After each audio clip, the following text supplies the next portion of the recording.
nothing left to do, my love. And if you're feeling bored, I know you know the cure. You know the cure. Let's go on an adventure, bop, bop, shoot, bop, bop, bop, yeah. Let's go on forever. Let's go on an adventure, bop, bop, shoot, bop, bop, bop, yeah. Let's go on together.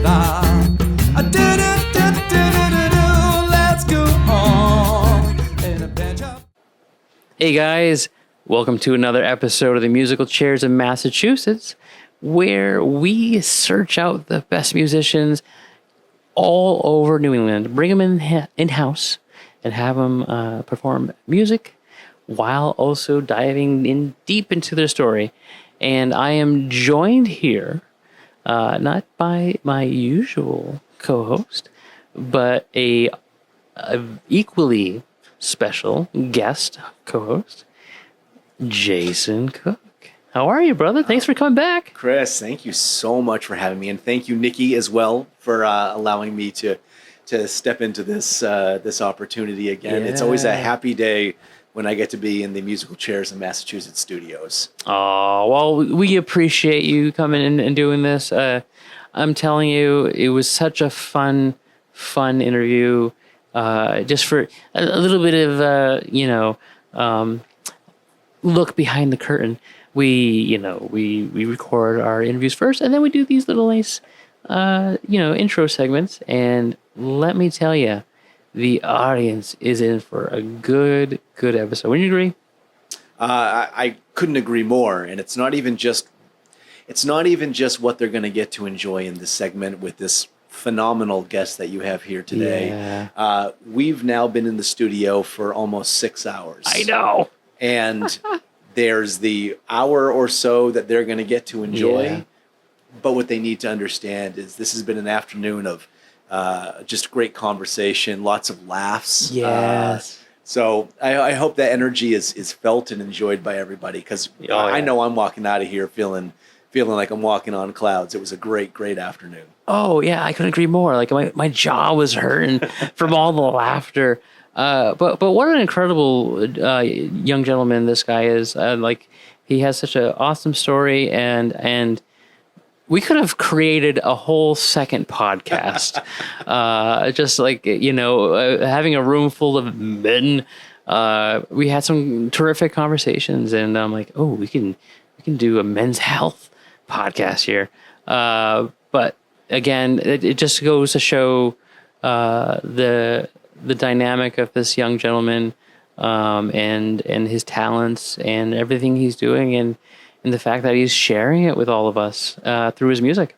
Absolutely. And, I had said it half jokingly when we started getting ready to film the session. But, for the sake of everyone to know, you've been a fan of his for a long time. You've known him.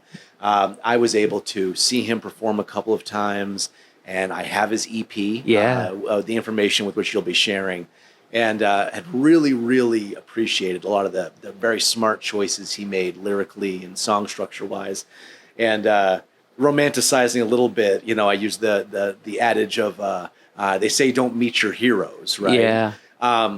This was a distinct and a unique pleasure to take somebody who I only knew at an arm's length level as somebody who appreciated his music, and genuinely enjoy every minute we got to spend with him. So yeah, me too. It was really a great time.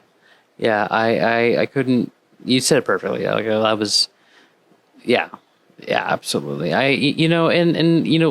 That's the experience too with this show that I'm terribly honored to experience, and I know Nikki's also feels the same way. But the fact that our musical guests that come in here, they come in as musicians, as strangers, but then they leave as friends. It's such a it's such a magical space, and so in this short period of time, which really it doesn't always feel short, but it's short, but we leave as friends, and then these friendships with these our musical guests last for lifetime. So I'm just really grateful for that part of the opportunity, and I feel that this guest is no different than that. So yeah. So but thank you, Jay, for coming down and doing this. Anytime I will answer the call, shine up the J signal in the sky or whatever, and I'll come running every time. Oh, well, we appreciate it, brother. So guys, you are in for a treat. Like I said, what a terrific guest today. What a terrific musician, terrific person. And we are excited to debut. I think we're excited to debut his first time on a podcast. And then he even gave us a special gift towards the end, huh? That's right. A sneak peek Yeah. at something that he's working on. So that's always really special. Yeah, and if you're going to want to stick around and watch the whole thing to hear it all. So, guys, you're in for a treat. This is something that I usually hand off to Nikki, so it's going to be kind of a weird segment. But, Chris, why don't you let the audience know who our next guest is? Today, we're sitting down with Jordan Gladu, a rising voice in the music scene whose sound lives somewhere between pop, hooks, indie edge, and rock grit. Jordan is a singer-songwriter who doesn't just write songs, he writes stories, weaving heartfelt lyrics with melodies that stay stuck in your head long after the music stops. What makes him stand out is ability to balance raw emotion with energy and authenticity. His performances are dynamic and unpolished at the best way. The kind that pull you in because you can feel that means every word he sings. While he's not yet a household name, Jordan has been building a dedicated following who connect deeply with his work. And it's not hard to see why. His tracks capture both the catchy spirit of mainstream pop and the sincerity of indie storytelling, creating music that feels both familiar and fresh. Welcome to the studio, Jordan. Thank you so much for having me. Don't edit that out. No. I want that to stay in. That was hilarious. You can't plan that. We are keeping that. You are keeping that. Oh my goodness. Thank you for the beautiful introduction followed by nobody caring. You're going to work crickets into your live stage? Oh my God. You start playing out. And you've just drawn out my whole personality in one entire, It's called journalism. This is raw and honest for sure. We're about to. I can feel that now. We're gonna have a good time right now.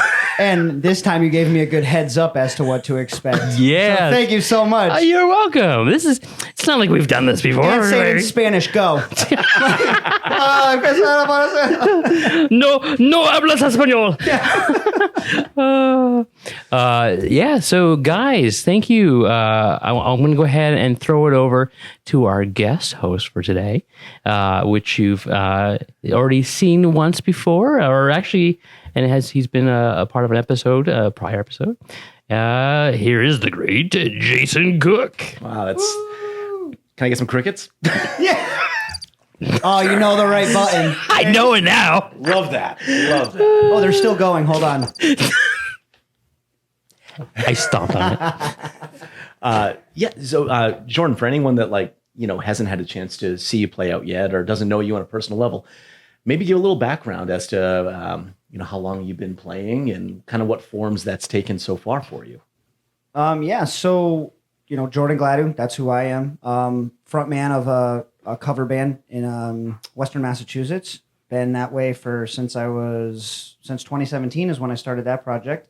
I've been playing guitar, singing everything since I was 15.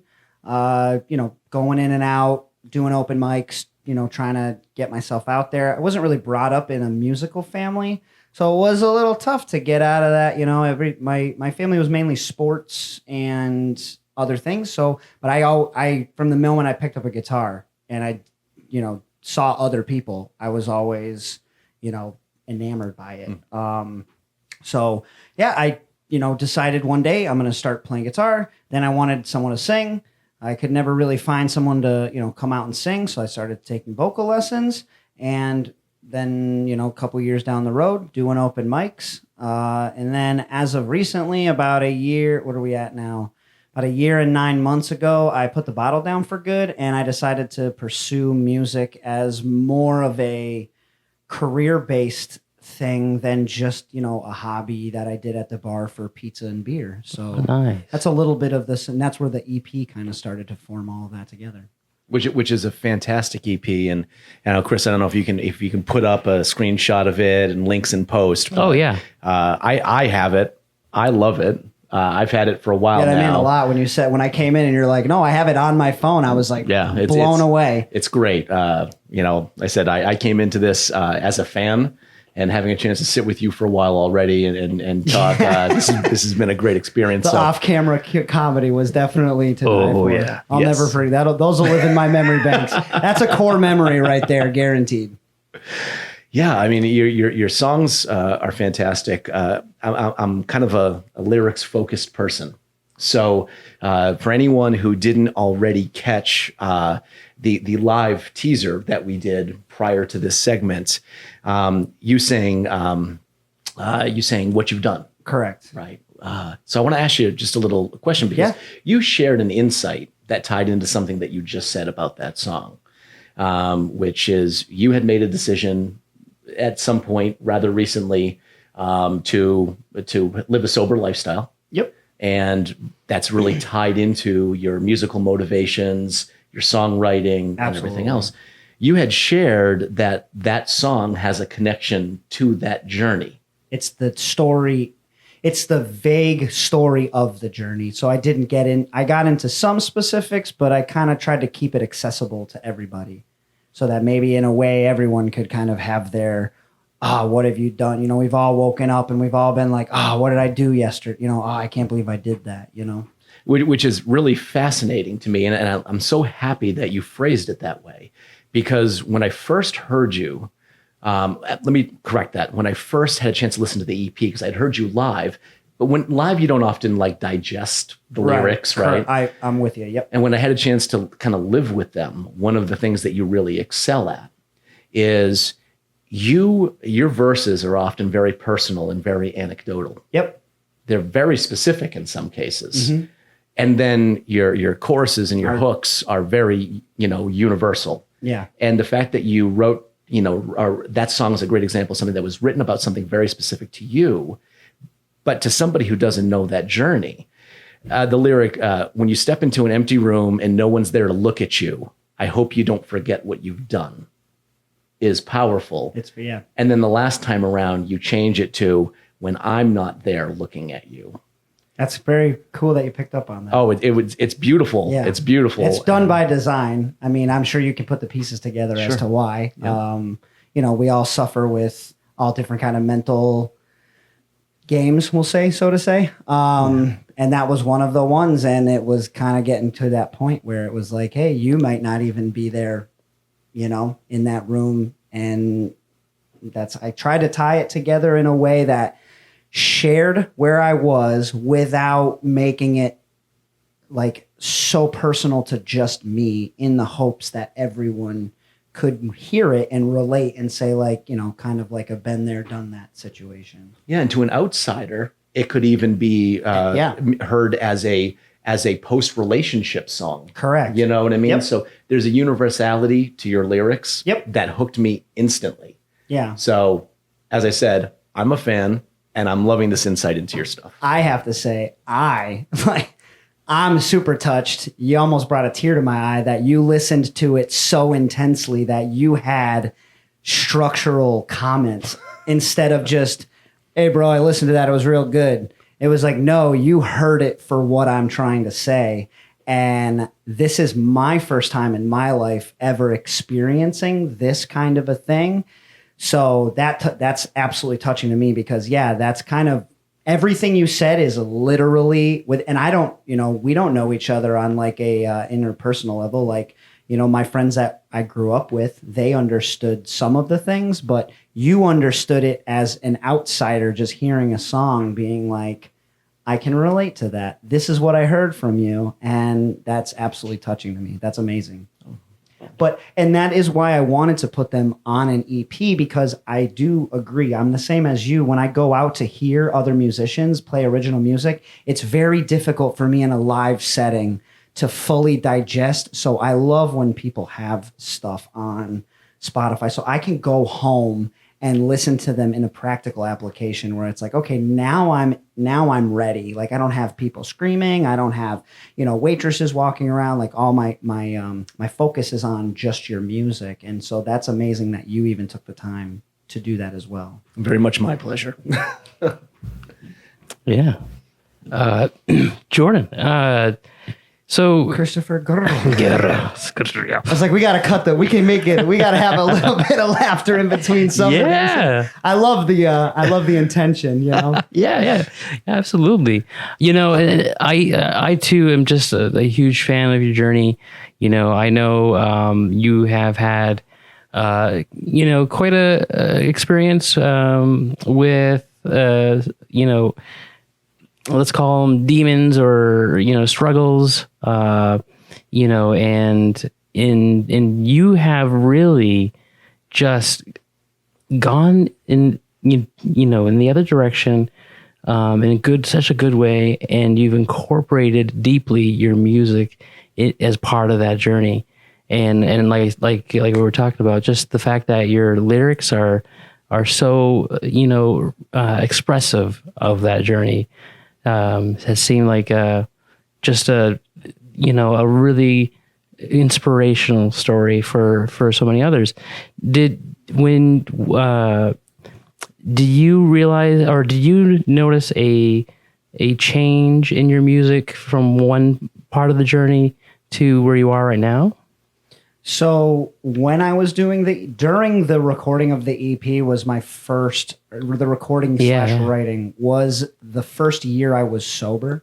So they call that's like your survivor year. So it was really hard for me to have like a direct answer to that question, because I was kind of not really sure. Like, if you took someone that never played a game of baseball and put them in the game, and then you said like, hey, do you feel like you got better after a couple hours? And you're like, I don't even really know where third base is, right? I just know to run around the diamond. So, that's me. I'm just, kind of running around at that moment, trying to figure everything out. I will say the songs that I've written after that EP, now I can tell the difference. Like the ones I'm working on for my next upcoming release, those are going to, there's more vulnerability. There's a lot more emotion. There's more, sense of freedom. And has that process been therapeutic for you? Has it? Oh, it's oh my God. It is sitting in a room, in a room kind of like this one, absolutely quiet, just with the guitar, just trying to put all of those emotions into words, and then put those emotional words into things that I'm hoping other people can access. Right. That is its own challenge. And within that challenge is the therapeutic aspect of the release, Right. Well, like I said, I am just absolutely, so happy that you are sharing this, with us, your music and your story. I feel like there's a lot of people out there that are going through similar things, looking for ways to, especially men. Yes. Men specifically. We talk about that. Thank you for saying all that. the time. Yes. I can't count on every one of my appendages how many men I meet that feel like they have to suffer in silence. And so my hope through this entire thing that I've said is that I can show people that you can be vulnerable, you can be emotional, you got to control it, but you can be those things, and the sky's not falling. That's right. No one, and the people that put you down, or they make, they're on their own journey, and you just got to let them figure it out for themselves. And meeting you guys has been a breath of fresh air, because we've had nothing but today, amazing laughs and heartfelt conversations that, I'm enamored to be here. Oh, well, we feel the same, don't we, Jay? Man. Where's the crickets? There we go. There it is. No, the emotional intelligence that resonates through everything that you're doing. To hear you vocalize it in a non-lyrical way, just conversationally. It just goes to show you how honest and truthful your stuff is. And again, I'm going to keep on plugging. Get the AP. Yeah. No, I really appreciate that. I know we touched base on that earlier of today of how, generations, times are changing. People are getting more. And my only hope for what I'm doing is that I can, like I said, not to beat a dead horse, but to show people, hey, you can do it too. You just have to, put your one foot forward. And it's not easy, but it's very, very rewarding when you get to certain spots throughout. Right. Well, so let's go ahead and get into the nitty gritty with the music here. Do you have a song ready for us? I do. I can play an emotional one since I got other ones, but we can do, since we're on that kind of, then we can change it up and we'll get a little goofy and we'll have a good time. Love that. And then we'll get to, absolutely. We'll get to the fun stuff. The fun laughter. Oh no, I unplugged my headset. No. So this is a song called Inside My Head that I wrote about my friend Coeen Fernando. Coeen and I were really close. He used to come out to every gig I played. He was an amazing supporter from the first day I met him. And Coeen lost his life back in May. And so through, grieving that, again, the same class, the thing they said, hey, write a song.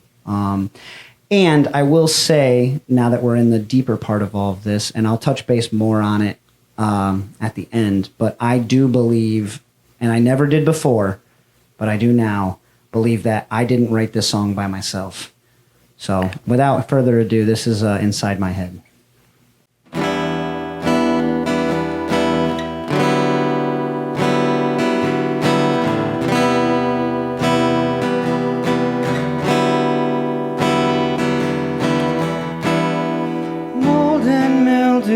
Take up the space where your feet used to lay.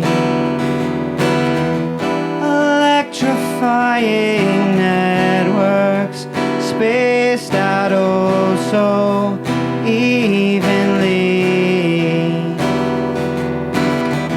I'm not okay. I'm shivering from the rain that washes me.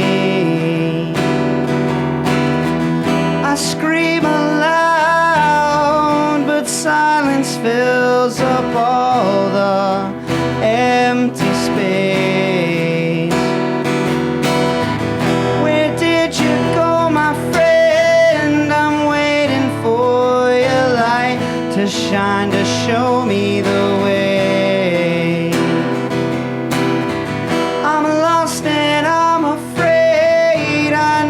Strength I need to find is locked away.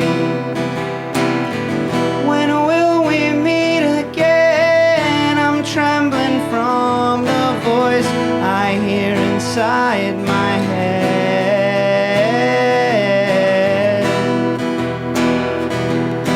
Oh, inside my head.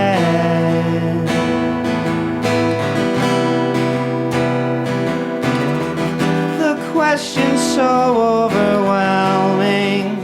When will I find peace today?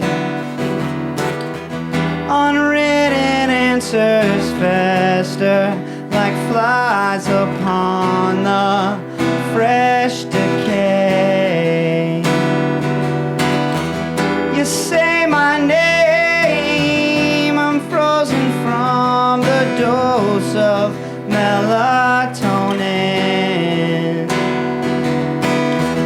I see your face, the flashbacks start retaking my memory.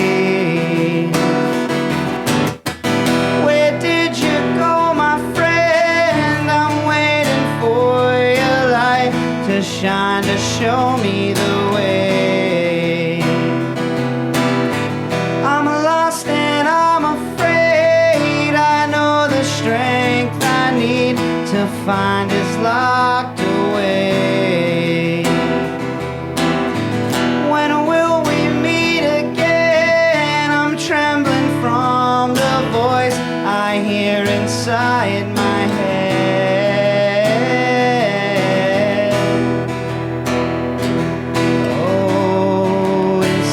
inside my head.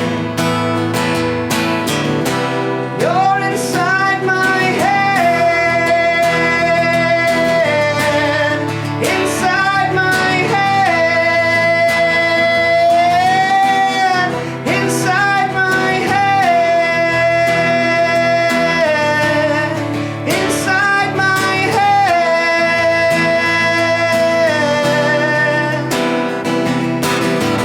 Where did you go, my friend? I'm waiting for your light to shine, to show me the way. I'm lost and I'm afraid. I know the strength I need to find is locked away. When will we meet again? I'm trembling from the voice I hear inside my head.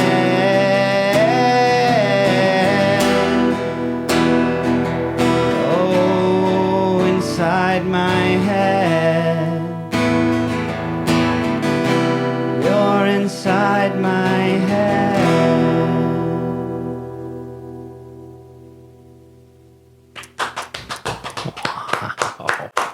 Thank you. Great job. Nothing hits that emotion like that E minor. Yes, yeah. Well, but what a beautiful Yeah. tribute song for your friend to the Yeah. lyric. And thank you for sharing the context with us Yeah. as well. And that's of all of the songs I have, that is my favorite one to tell because it starts off kind of funny and goofy, but it ends, very spiritual. And it started off with, long story short, I bought my family home, and my dad never throws anything away. So I go to use the first floor restroom when I'm going to sit down and write a song, and I look up, and there is a bottle of mold and mildew remover from like 1984. Oh, yeah. And I'm like, that's a great start to a song. So that's kind of how the song started, mold and mildew. And so I sat down at my piano, and I wrote the rest of that song in maybe an hour. And that is why none of those other songs have that. I've heard of other artists say like, "Oh, I wrote this song," and I'm like, could you do that?" And that was my first real life experience of ever being like, I don't feel like I wrote that song by myself because of how it came out. Oh, yeah. We've had, quite a few different, other stories as well when musicians are writing up the lyrics, and sometimes it's from a personal place in their life, and other times it's like the words are given to them, and then sometimes it's both. And that was some of those were words given to me, and it was, I should write a song about how I can't talk about how it happened because it was a totally in the moment thing. And it was actually because I had another song that I wanted to put on the EP, but I wasn't crazy about it. And the producer that I was working with was like, well, just write another song. And I was like, okay. And that was the text conversation. And then I went to go use the restroom, and that's how all of that came together.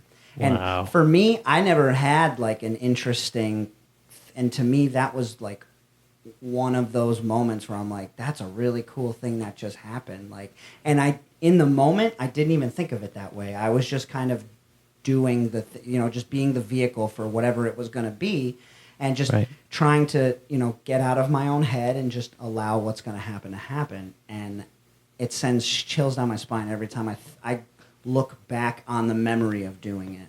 That's so cool. I think it's also really, an interesting. We talked a little bit both, off the air and during this segment about kind of the duality of what you do. Yeah. And there's a certain pattern that I picked up and things that I've listened to of yours. And with this one, you talk about you didn't write it alone. Right. Right. But at the same time, your songwriting has reached a level of maturity that you sat down, inspired, and wrote it in one pass. Yeah. So to Chris's point of it can being two things simultaneously. Right. It's like multiple truths. Yeah. But the fact that the output in this instance was a song that was a tribute to friendship written from your point of view, but also as kind of an outsider to this unique human experience, Right. is really a beautiful thing. So the fact that you're able to tap into all those things, and this is the output of it, is really special. Yeah, that's actually very well put. And that's where you had said something just a moment ago that was very interesting that I wanted to touch on. Now it's lost me, but it was something I wanted to add to, because I really... Well, we'll have to let that thought go for now. I'm sure it'll come up when I'm in the middle of something else. Hey, it happens to me all the time, all the time. But that is kind of was everything you're saying. Interestingly enough, is my goal, and that's why it's kind of crazy to hear it from somebody else. And that'll probably be one of the main themes of today, because it's my first time, ever experiencing that, and it sounds like, at least in your case, like it hit the nail on the head with what I was aiming for. So that makes me very happy. Well, it's deserved. It comes across as honest, vulnerable, and genuinely heartfelt, especially, as I said, knowing the context. Yeah. But I don't think that the context is required to enjoy the song. And that's great. And now, knowing the context, would you have guessed that now that you know? I guess it's a hard question to ask after the fact, but... Well, the question would be, when can I get that on the EP to listen to in my car so I can look at the lyrics a little bit? And that's what's the great thing about having the recorded music, is that people are able to go in and listen at any time, and it's completely free. Even if you don't have a Spotify or Amazon subscription, you can still go in and listen. You just can't listen to them in chronological order. It'll just spit out whatever it wants you to listen to. And so, that's, you bring up a good point. We live in an age now that we just have this unrated access to music from everyone, and it can sometimes be difficult to stand out. What have you done to make sure that your music, or what have you felt like you've done to make your music stand out from all the others? That's hard to speak on, because it's a little subjective depending on the other people that I'm. But in my mind, like what was my game changer was I stopped trying to write a hit song. Yeah. So I'm done trying to be, and it's my own life, it's my own demons, it's my own. I'm done trying to be the thing, and I'm just gonna do what I want to do. If that makes any sense. So and I know that's very vague. I know that's not very in-depth and super singer-songwriter of me to say, but it's very. It's just like every time I say, it's like the truth for to me. Like I can feel it where I'm just like, whatever I thought I knew, I don't know, and now I'm just gonna do. And that song, like I said, was the perfect of just letting go. Yeah. And I have other songs that kind of touch on that same. Same topic, You certainly do have motifs that appear in a recurring fashion. Yeah. But not in a way that's repetitive, Right. in a way that says, oh, this is who this person is. Yeah. And, as much as one can glean through somebody's art who the person is, Yeah. You do a nice job of conveying that through your lyrics. And that's great. That's awesome. That's that's so refreshing to hear from my normal day to day. So I absolutely I love that. But I'm the time that we're in now for music and everything, art. You have access to everything on this little cube. That you can. Everyone can be their own promoter. Everyone can be there. Everyone's got kind of a shot. And that's just. I figured that where I'm at, I might as well try to do mine. I love your perspective on it too, because you're right. Everybody's just so focused on, creating that next hit, and they're not really invested into the emotion side of it and the artistry side of creating the lyrics. And then you have these artists that nobody they're not on anybody's radar, and then they'll create a song with lyrics that really impact the state of the environment at the time. And like look at that Oliver Anthony. Yeah. You know, when he came out with that song that was recorded on an iPhone out in his land there, and you know, 52 million listeners within the first couple days. Like, so you know, I think it's really, you know, you're onto something. And think about what you had to do. I don't know, 20 years ago to get into the collective consciousness. Like you had to put up a YouTube video and like hope. We talked about this just before Nikki left. You know, we had to put something up on the internet and hope people saw it. You know, we were talking about Charlie the Unicorn. You know, like, that was the funny thing when I was in high school. Right. And it's like, but how would you have found that nowadays? Now you have TikTok. You have all 30-second clips of, ooh, that's hilarious. Let me go try to find more. So that's, you're right. It is it's a new, interesting way of doing things.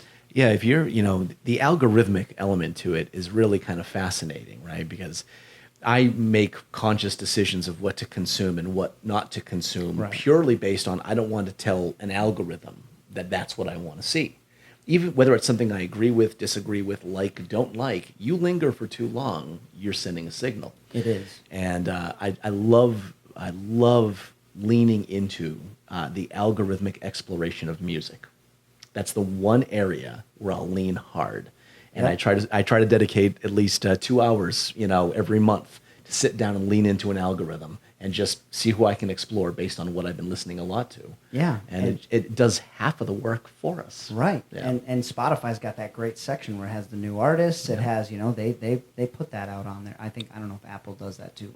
I'm a Spotify guy. It's been that way forever. So, you know, no dissing on Apple or Amazon or any of those, but I can only really speak for the Spotify section of things. So I shouldn't delete my download on Apple Music. No. Is it yours on Apple Music? Yes.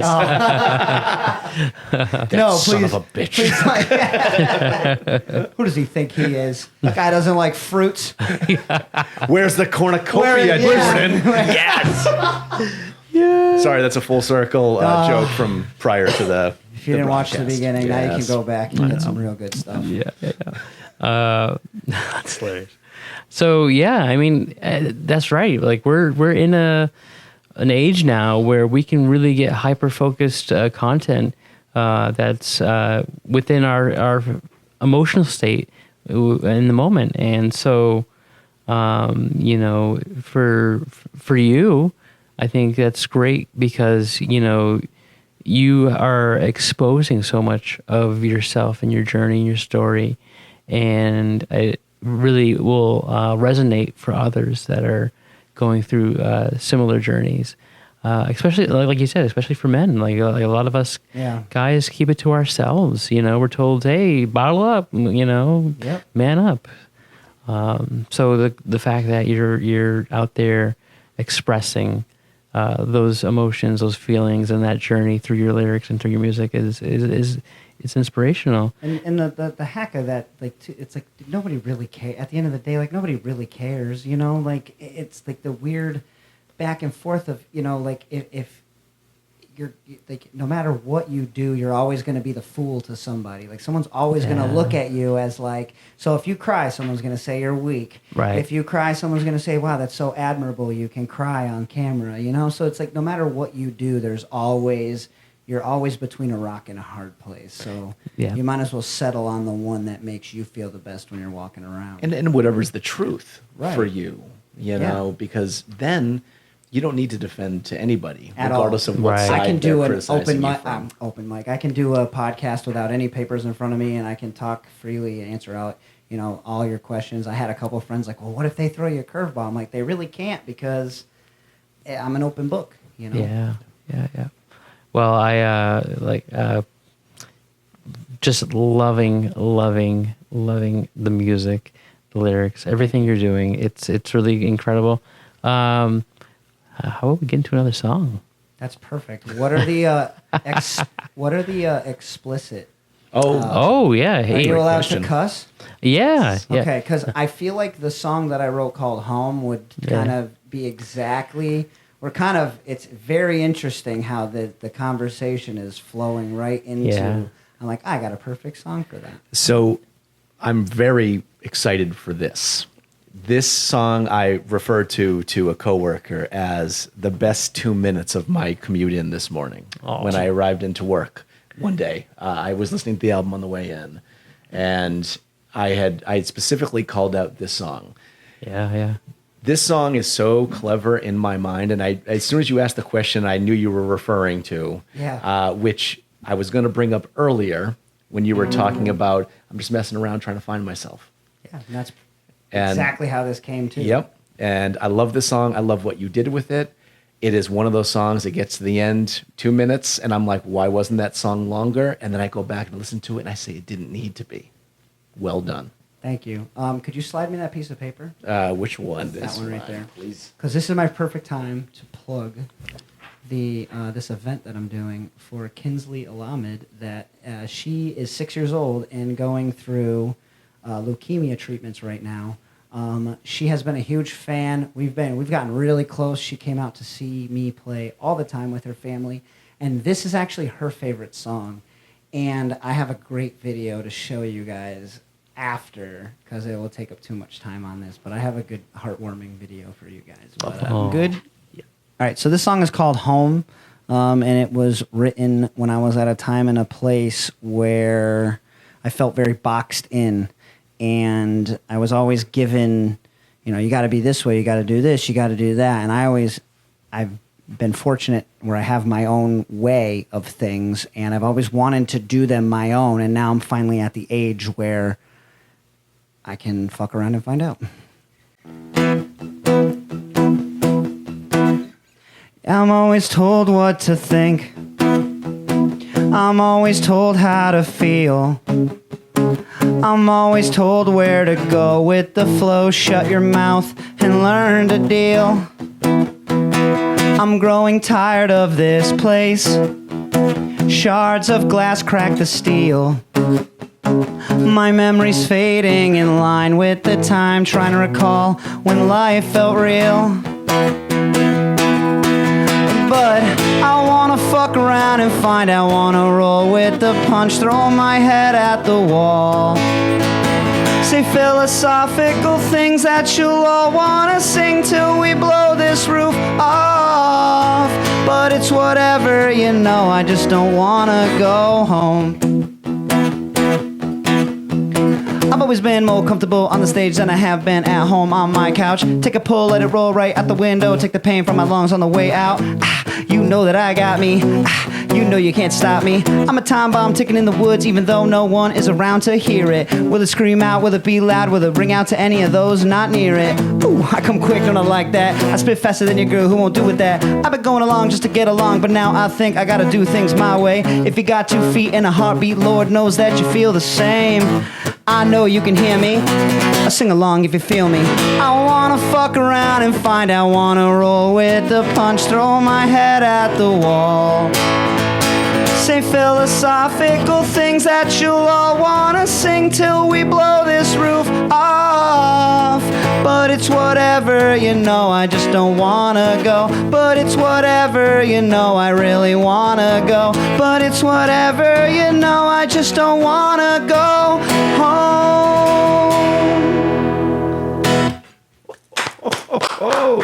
Thank you. I too don't want to go home now. Easily my favorite song on the EP. It's all great, but there was something about that song. We had a conversation earlier about the kind of relationship between being on stage, going out into crowds. I remember that. Yep. And then also the divide between your performance life and your personal life. And when you're at different points in your life, all you really want to do is be up there. And that's where you feel comfortable. It's where you feel like you're yourself and you can be yourself. That's where where our home is. Yeah. Absolutely. So, and I know you being the lead singer of the fuck offs. I know us talking about how, when you are off stage, there's the boundaries of all of them, but there's something about being up in front of people that it's like a kind of a paradox where you actually calm down and I can't, again, another great songwriting idea, of to describe how your mind changes from, you know, just being Jordan at home to Jordan at work to Jordan on stage, or Jay at work home stage, or Jay in the bathroom. Yeah, right. Or Jay at the grocery store. Or Jordan in the bathroom looking up at mold removal chemicals. Or Jordan at home watching his camera of Jay in the bathroom at home. Or Chris watching Jay at home watching Jordan at home, because we all just... Let's just keep doing this. Let's just keep this going. This is the best TikTok ever. By the way, Jay. By the way, Chris, how's your jaw feeling? Well, you know, it's fine. Everything's good. There's a lyric in that one that I love, and I have it jotted down here, and I hope I'm not paraphrasing anything correctly. But in your chorus, the line, say philosophical things that you'll want to sing till we blow this roof off, but it's whatever, you know, I just don't want to go home. Mm-hmm. That is something that taps so much into the psyche of songwriters, right? Because there's always that pressure. Am I writing a good hook? Is it deep? Is it relatable? Is it whatever? Are people going to want to sing along with this? Right. And that I want to say philosophical things that you'll all want to sing. And what a word, huh? Like, when that came out of my mouth, I was like, interesting. Yes. And the more beauty of that is the larger picture. So to take from what you said to bringing it to me, when I brought it to my producer, you know, and he's phenomenal. His name's Nicholas Zalowski out of Fermata Face Studios, and he Nice. great Good guy. plug. Yeah. So I say nothing of this in any. I value his opinion to the end of time, as I do anyone who tells you the honest truth. And I says to him, like, oh, you know, I don't know about this because it's, you know, and he says, well, I'll be honest with you. It's not my favorite song, but it's not really up to me. And he's like, it's up to me to produce a good song for you and to bring it out into the world and to see how people react to it. And you and Kinsley love it. So, great song. I mean, Yeah. that's, to me, it's just so, it's such a unique experience to be so unsure of yourself on a daily basis, and then to come in and have people be like, I absolutely love that you did this thing is incredible. That's just the truth of art, right? 100%. Yeah. Now, I have to ask, refer to it as spoken word, refer to it as rap, whatever, that segment in that song, how did you get there? Because that's not like a natural step that somebody would think. In place of a second verse that follows the same structure as the first, you go on this divergent tear. And it accentuates one of the things that I love the most about your cadence and your lyrical style is you don't fall into standard rhyme schemes. You carry syllables and words over so that Right. the listener has to follow along with you. And that section is really well done. How did you get there? So I am, you know, I do the cover band thing, and in the cover band, Just Go With It band, I do rap songs, and I sing. I've always done cover. The Just Go With It thing was always I'll do pretty much anything, you know, just go with it, like a walk-in jukebox, and rap is in there. My drummer of that band had said to me in confidence one day, I really love when you rap. I think it's really cool. Like, it's a thing. Another one of my friends, her name was Lynn. She always said, like, I envy that, or, you know, I'm jealous that you can do that. I aspire to learn how to do that. And so when I was writing, I was like, well, I have to put that in an original song. I just don't know which one. And then that just happened to be like, yeah, I'm going to try it on this song, you know? And in my next album, I have the same things. Right. So, yeah. Even the rhythmic breaths. Yeah. It's such a smart use of time. Yeah. So well done. Well, that was actually probably more my producer's side, because I brought him a raw vocal, and he was like, well, we need to get this in time. So and let me tell you, man, recording in a studio, that humbled me real quick. And it should. Even being here with these on me, like, I'm a live performer, true and true, and taking that step into the studio, Yep. very, I put myself in check real quick. But it's great that you know that you have that producer. You know, it's always great to have that expert alongside with you that can, you know, make all the adjustments that you need, but also guide you and kind of teach you to develop even better in studio recordings. So I feel like 75% of a good album starts with the musician, but that oh, absolutely. the rest of it to the finish line, it comes from a producer. He took my songs of what were just couch acoustic songs that you see some guy playing, like, what's that movie when he's like, oh, I hate going to campfires because there's always that one guy that doesn't quite know how to play the acoustic guitar, and he's like, Lord, take me down to the streets of it. There's like that was kind of growing up. That was kind of me, but I was just always drunk. But that was all. So taking that and saying, oh no, these can absolutely be full produced songs. Yeah. And I was taken aback, and I was like, interesting. Especially because without touching, although I guess I did say I'm an open book, but without touching too much on it, like the way I grew up, it was not like when I was young, it wasn't like, hey, these are really good, you should go and do this. It was like, get a job and don't do that. You know what I'm saying? And anyone who's watching this, that's a musician, I'm guaranteed they're going to hear me say that and be like, I totally know what you mean. Like you're brought up that music is just this thing that you happen to get to if you got the time for it, and it's actually one of the most crucial components to the human experience is art, music, any of those things. Yeah, I know. We hear so many stories now of schools out there dropping the music programs. So sad, isn't it? And I tell you, I dated a music teacher, and they are treated like absolute garbage, and I get shaky thinking like the way they get their funding cut. There's so much going on a daily basis everywhere you look where people are getting screwed, but they're taking it out of their time, money, effort, and love and passion for the game. Like you in this studio here, and you in front of your fuck-offs band. I got to throw a little laugh in there. I keep on getting the plugs out.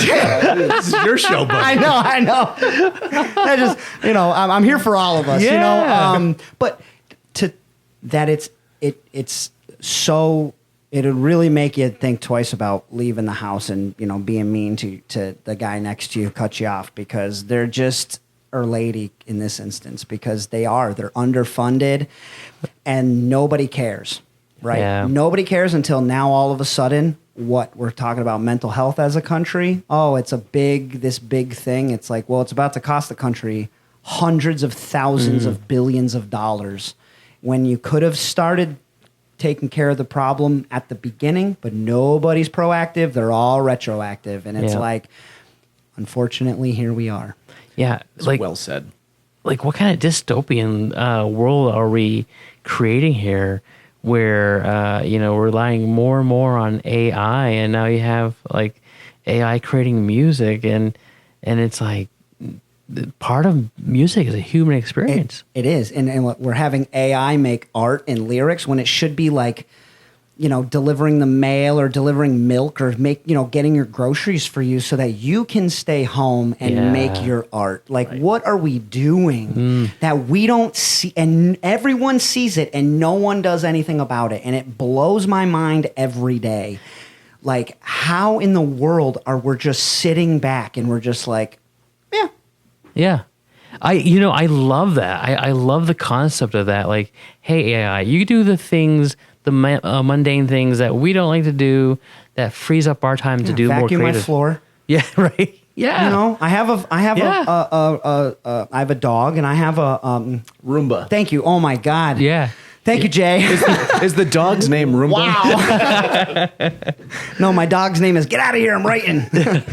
No, but like I have a robot for that. We have a robot that makes coffee. Robot keeps our food cold. Like, why? And everyone's using it. And it's oh my God, we could dive so far deep into how much I literally refuse to use it. And people are like, we'll just. I'm like, no, like the watches. Like the Apple Watches. Yeah. I'm like, I'm not getting one. I don't use the watch. Yeah. I don't, it's already enough that you have access to me here all the time. Yeah.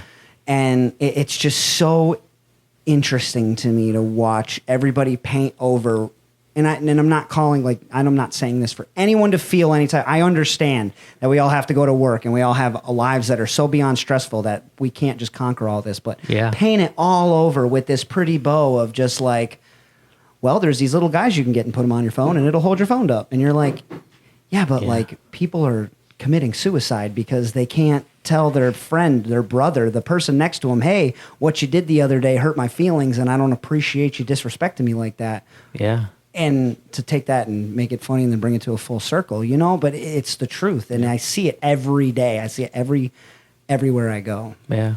I can tell you, you know, you're not missing anything out with these Apple Watches. This thing. I'm so sorry. I didn't know you had one. No, it's okay. No, because this thing is so passive aggressive. Is it? It's like I'll actually like get up and it's like, hey, fatty, you got up.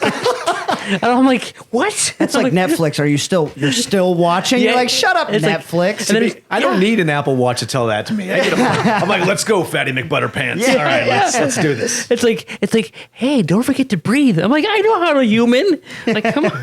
But don't breathe that hard, Chris. Yeah, right. Yeah, breathe at like 40 BPM. That's your breath. That's your Do breath. that. So I think we're probably at a point now where we can get another song, right? Oh yeah. How about a fun one? Let's You do guys one. want Let's to do switch that. it up? Let's switch it up. I know we're bringing I know the vibes are kind of like in the tunnel right now, but we Yeah. can get out of that and we can, stretch our feet a little bit. Let's take that fork in the road. All right, great. Why'd you say fork after your watch just called you a fatty? I do not know. Oh, I like donuts. All right, this next sandwich is called cheeseburger. All right, so this is personally one of my favorites on the EP. It's a song that I wrote when I was in a relationship, and I give this speech. I mean, you were at the Brew Barn. I may have even done it at the Brew Barn. I was dating a girl. She hated every girl. They love dating. They want to say how much they enjoy dating musicians till you get into the world, and then it's like, yeah, it's not really all that. It's that's why there's so many songs about how hard it is to date a musician. And this is another one.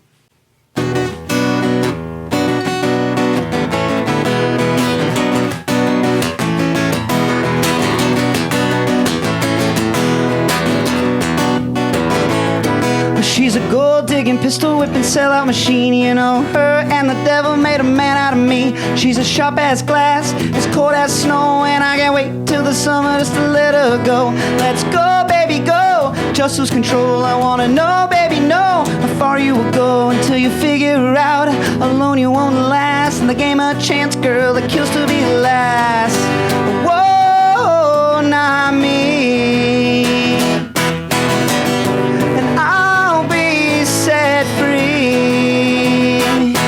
I'll be standing up on that stage, singing the songs that I made. Whoa, not me. I'm free.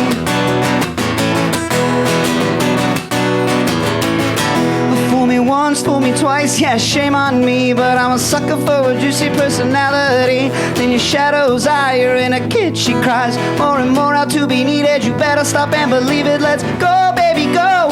Just lose control, I wanna know, baby, know how far you will go. And you can figure out, alone you won't last. And the game a chance, girl, it kills to be last. Whoa, not me. And I'll be set free. I'll be standing up on that stage, singing the songs that I made.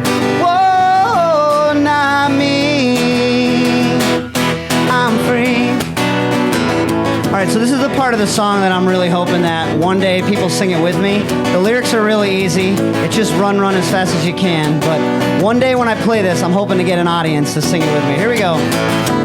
So run, run as fast as you can. You go run, run as fast as you can. I go run, run as fast as you can. You go run, run as fast as you can. I go run, run, run, run, run, baby, run just as fast as you can. Whoa, not me. And I'll be set free. I'll be standing up on that stage,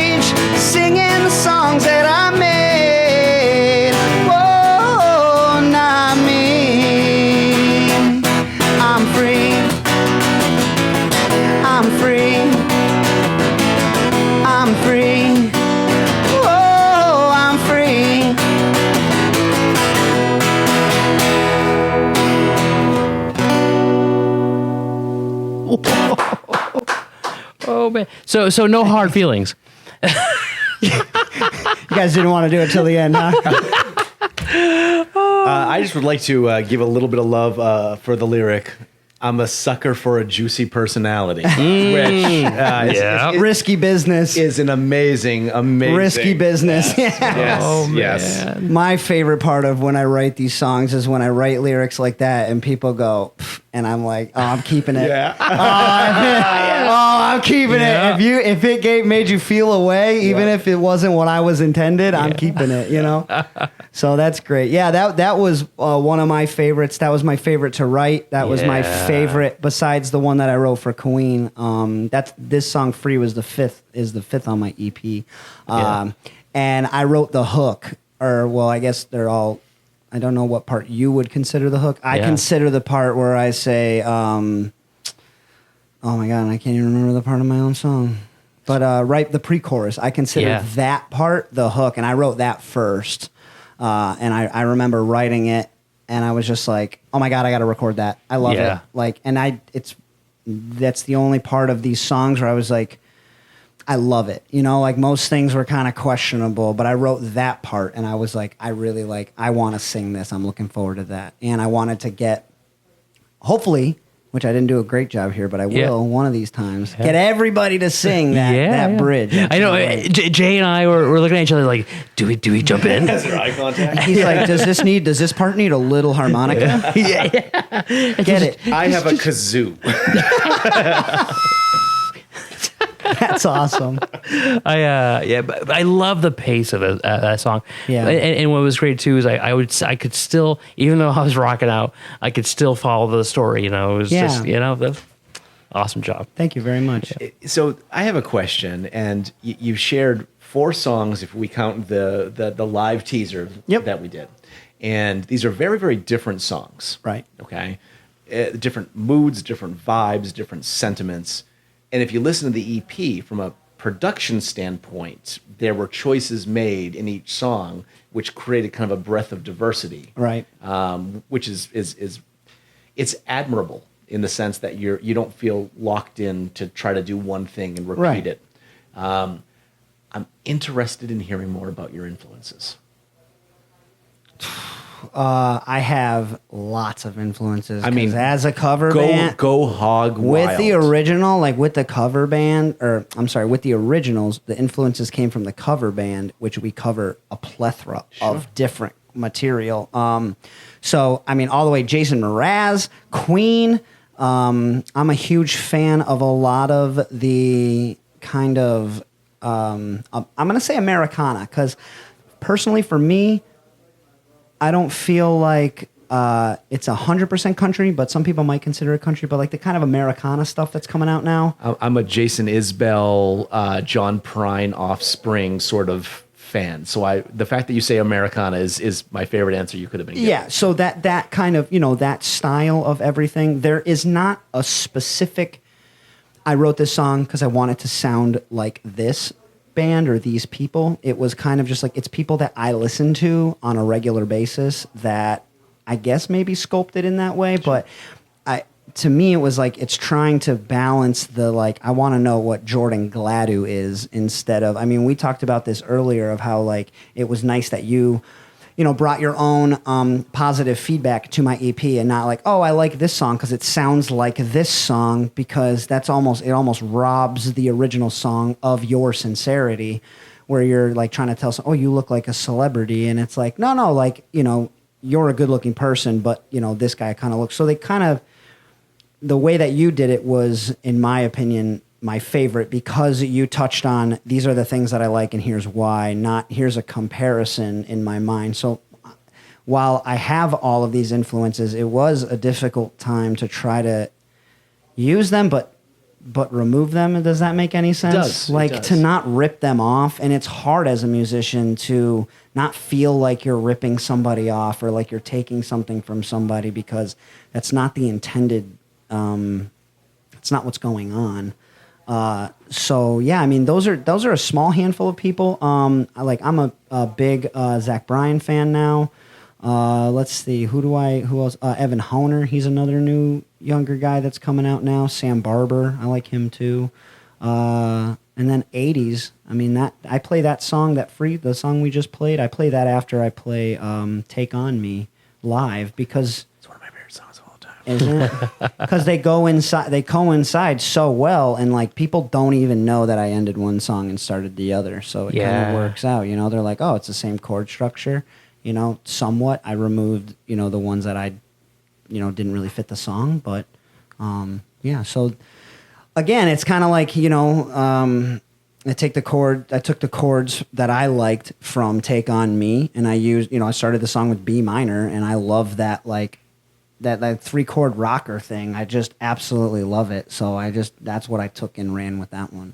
Nice. It's fantastic. I mean, you know, influences can shape things even subliminally. You know what I mean? Yeah. Oh, I'm sure. I mean, yeah. we're all inspired by art, and that question was more, you know, just in regards to.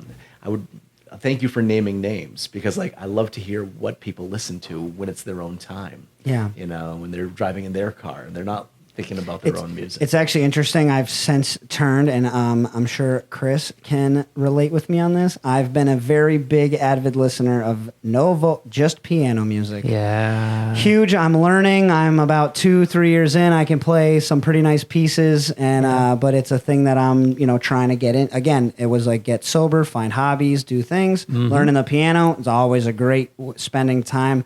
Going all the way to like old age, when, you know, Alzheimer's patients that can't remember their kids remember how to play complex Beethoven pieces without even knowing that they knew how to do that. There's videos of people doing the thing and then going, I didn't even know that I could do that. Right. So there's something to be said about using that. It just goes to show you that strong connection that we have with music in general. Just, you know, not for me.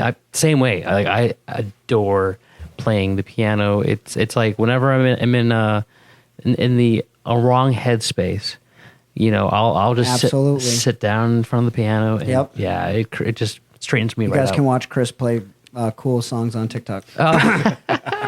No, it's awesome. Yeah. I love seeing it. Like, it's great because I'm the same way. If I have a bad day at work, what did I used to go and do?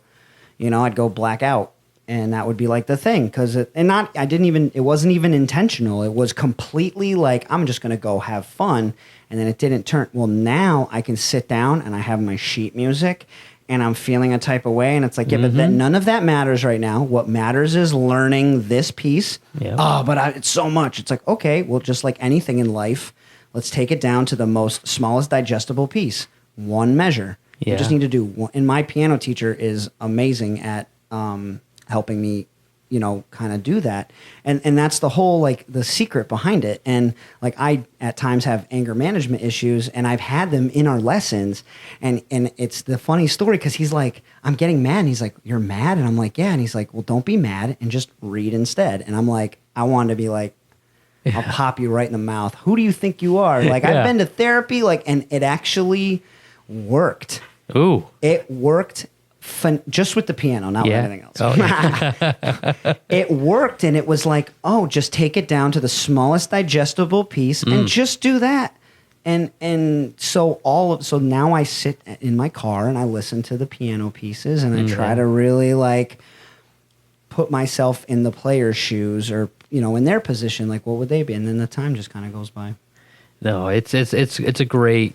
You know, whenever I want to get something done too, I'll throw on some piano music. And I'm like, it helps me focus. It does. You know, I think it's like scientifically proven to help you focus. Oh, absolutely. I'm not a Scientologist, but you know, I'm no meteor optometrist. I'm no mathematician.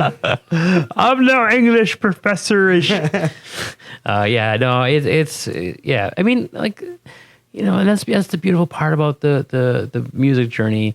You know, and you know, learning other instruments, expanding, and just growing as a musician, and, you know, and then I think too, like, and for as specific as learning the piano, I think it also goes back to, you know, reinforcing and strengthening your guitar, you know, skills, and it's just a cool thing, you know. So speaking of growth, where do you see yourself going in the next 5 years? So I love that you asked that question because my answer is I have no clue and I'm not trying to figure it out. Yeah. And I know that love does that, seem though. backwards, but I have spent my entire life thinking that this needs to be that and this needs to go there and these pieces need to line up into those. And all I can say is since I've dropped that frame of mind, my life, like some of the stress is gone. You know, because then it's like, you know, like I'm going to be playing tonight at the Otter River Pub, and it's like, oh, well, what does that mean? You know, what is that going to be? And it's like, I don't know. I have a show to put on tonight for 3 hours, and that's what I'm going to, you know, that's going to kind of be my focus, and kind of adopting the mentality that, you know, I'm just a student and I'm here to figure it all out. So I don't know, and I wish I could answer that like 5 years from now, I want to be doing this and that. And it's like, but I don't know. But what an incredible answer, because there's so much truth in it. You know, I have direct experience with it. You know, I lived my first half of my life where I tried to really control what I was going to do and what my future was going to be. And it was so incredibly like stressful and, you know, hard. And then this second half of life, I'm like, you know what? Whatever happens, it just happens. Yeah, and we'll be fine. And we'll be fine, right? Yeah, it's all good. We're gonna roll with it. It's not like it's not gonna the sky's not gonna come falling down. We're gonna be okay. And it gives you an opportunity to have more fun.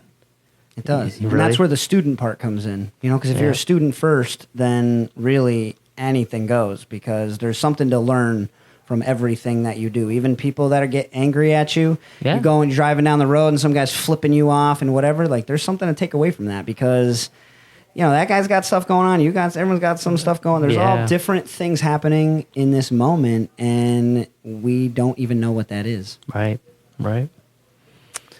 Well, it feels to me like we got time for one more before we wrap things up for the day. I mean, we've been at this for 4 hours, and we could probably do it for another 4. I told you guys, you got to put the timer. I could talk for days. No, I think you're downplaying how much we're enjoying. Yeah, exactly. we could keep doing. Yeah, this is a lot of fun. Yeah. I knew it when I was watching your videos. I was like, I'm gonna totally get along with these people. Like this is amazing. And yeah, from Hardwick Winery, you know, you're doing the photography, right? You know, the photography. I haven't seen you perform yet, but that's on my to-do list. I get to leave here and have homework and stuff like that, and that's a great thing. Like, it just makes it more interesting for me. Yeah. I'm telling you, we're just so happy that you, you know, we scheduled you and to have you come down.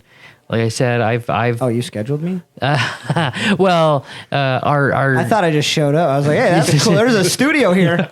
He just walked by, and we're like, hey, do you want some chocolates?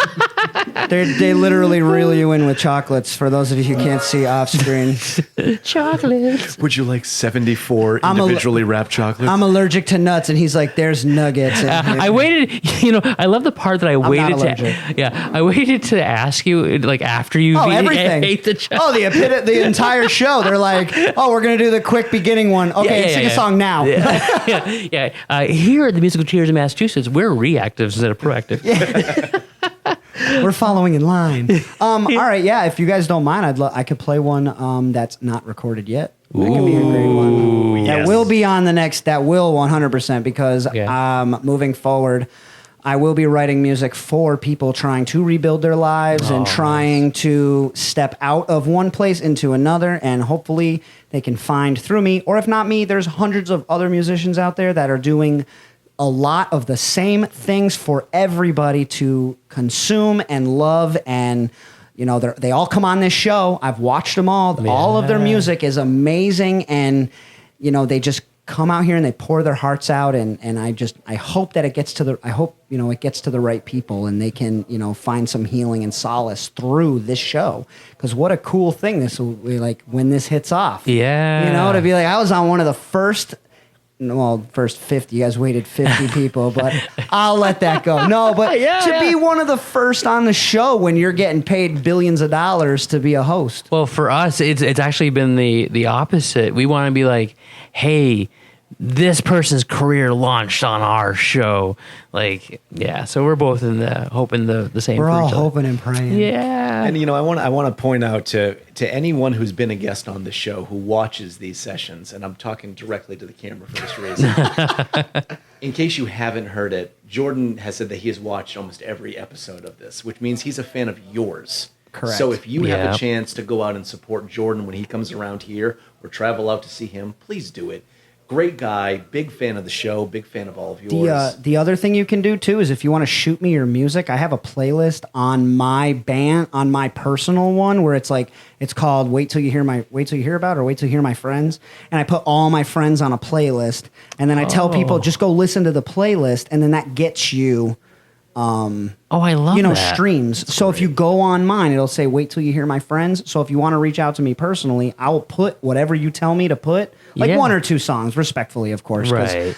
I will put those on that list. And then when people find me, they find you, we find each other, and, we make it all one big happy family. That's so great. I know Nikki gave me another little tip too. She, whenever we have a guest, we'll put we'll stream their music, and then we'll just leave it run all night long. Yeah. I mean, I would, for me personally, I would like it if for me, I want the stream, I want people that are like you, Jay, like you're listening and you're like, hey, because that gives me it also helps on my end, the analytics. It tells you like what people are listening to, how long, all that kind of stuff. And it's like, okay, cool. This is what people like. So this is what I will try to recreate again, so to say. All right, so this song is not recorded yet. It will be on my upcoming album, and it is called Let It Go.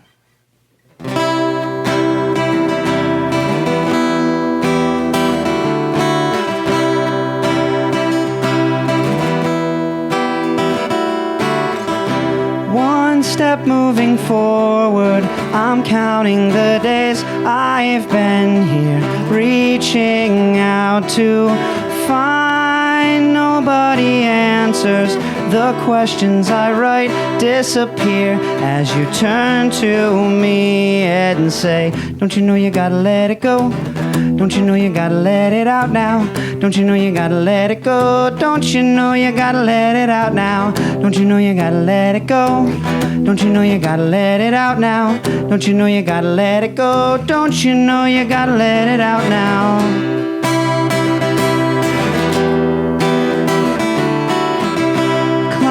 Backwards I fall down, I retrace my steps to a time when I felt like I could conquer something greater.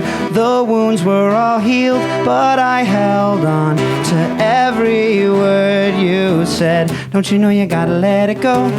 Don't you know you gotta let it out now? Don't you know you gotta let it go? Don't you know you gotta let it out now? Don't you know you gotta let it go? Don't you know you gotta let it out now? Don't you know you gotta let it go? Don't you know you gotta let it out now? Hold on tightly, this will be over before you even find out why. Don't worry, my dear, you're doing fine here. All this stress is by design. I know you're nervous, but this has a purpose. We gotta just sit back and work it between the lines. Dropped out and unclear, your answers start here. All we need is a little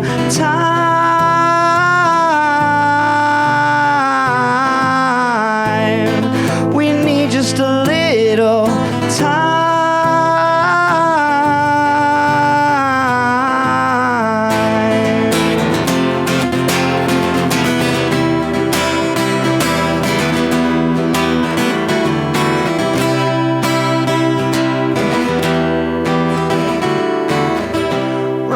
Faster it's fading, the world disappears all around me. I look back, my shadow fades in the distance. You whisper to me words of comfort like lovers often do. Don't you know you gotta let it go? Don't you know you gotta let it out now? Don't you know you gotta let it go? Don't you know you gotta let it out now? Don't you know you gotta let it go? Don't you know you gotta let it out now? Don't you know you gotta let it go? Don't you know you gotta let it out now? Don't you know you gotta let it go? Don't you know you gotta let it out now? Don't you know you gotta let it go? Don't you know you gotta let it out now? Don't you know you gotta let it go? Don't you know you gotta let it out now? Don't you know you gotta let it go? Don't you know you gotta let it out now? Wow. Thank you. Wow. Oh, man. That bridge is fantastic on that. Yeah. Just that, Thank you. That words of kind of assurance and yes. That's what that was the aim anyways. And that was actually supposed to be the chorus, but I've decided it was too long and not worth repetition. So I think if it was the chorus, it would have diminished it. You made the right choice. Thank you very much. Yes. Thank you. Thank you. Yeah. So that one will be on my next album, but I'm not going to talk any about that but that's just the song. That's enough for me. Well, I'm telling you, we are honored that you played this a debut to hear. Yeah. You know, Thought it would be special. Yeah, no, we appreciate that. Man, I'm telling you, Jordan, like, I'm so excited for you. I'm so excited to see where your journey goes from here. Thank you. You know, I think there's a lot of great things in store. And you're an inspiration, like, especially to me, I'm sure to Jay here. That means a lot. Thank you, guys. Yeah, yeah. And so, you know, just to let our audience know, where can they go find you? So jordangladu.com is the easiest way. It's spelt as my name is right on behind me somewhere here. Yeah, Whichever way it is, camera left or right. But I'm on Facebook, Jordan Gladu Music, Facebook, Instagram, Spotify, all the usual. I think we're kind of hip to this game now. I think we kind of all have a pretty cool idea of what's going on. Yep. Well, I'm telling you, again, this has just been an absolute pleasure. When this drops, this will have already gone by, but we are excited just to. I'm excited to come see you perform over at the. Maybe I'll have you can come up and sing a song with me. Oh my gosh! But hey, before we take off, I do want to plug one more time this music event that I'm doing for Kinsley Alamid. So I'm hoping Chris will put links and stuff in this. Mm-hmm. This is a music fundraiser that my cover band and Vanish Valley Brewery is putting on for the Alamid family. Kinsley is 6 years old, and she is battling leukemia, which there is a good turnout rate for, but the damage that it does to a poor 6-year-old's little body is absolutely crippling. To not only watch, but to be there and experience how it just tears apart everything. Yeah. Thank you. Yeah, you're welcome. We'll do all we can to support.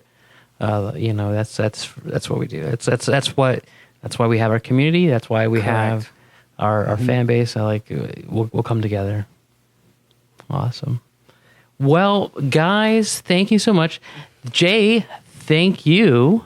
Appreciate you. Very much my pleasure. That's sweet. And thank you, Jordan. It's been a great day. I'm going to take his word, but dude, this is amazing. I had a great time from the minute I showed up here. So it's worth its weight in good experiences for me, because I've been doing nothing but laughing but you didn't get me to snort yet. So you didn't, we still got maybe next album we'll have like a threshold to hit, because it does. Once that happens, it's gone. I didn't know that was on the checklist here. I would have gone full idiot. Yeah, we didn't break Jordan. No. Oh man. Well, guys, thank you again for tuning in on this another episode of Musical Chairs in Massachusetts. We absolutely appreciate you following us and watching us, because again, your support for us supports our musicians. So again, guys, thank you so much. And make sure that you are following us on all of our platforms. We are on YouTube if you want to digest your content in a video format. And see Jordan's hair. And see Jordan. I gotta say, Jay, Jordan. what happens if we hit our heads together? Do we just turn into some kind of ultra hair guy? It'd be a hairy situation. It's all black t-shirts and It'd be quaffs. like Power Rangers, but for hairstyles. I'm like, spread some of the hair love over here. I need some more. But guys, again, and yeah. So we're also on all the major podcast streaming platforms. And if you want to find all of our other platforms, just hit in that search bar at Musical Chairs Mass, and you'll find us. So again, guys, thank you so much. We really appreciate all you, and especially we appreciate our guest host and our guest musician, Jordan. Again, thank you. Music. No, thank you, guys. This is amazing. Thank you.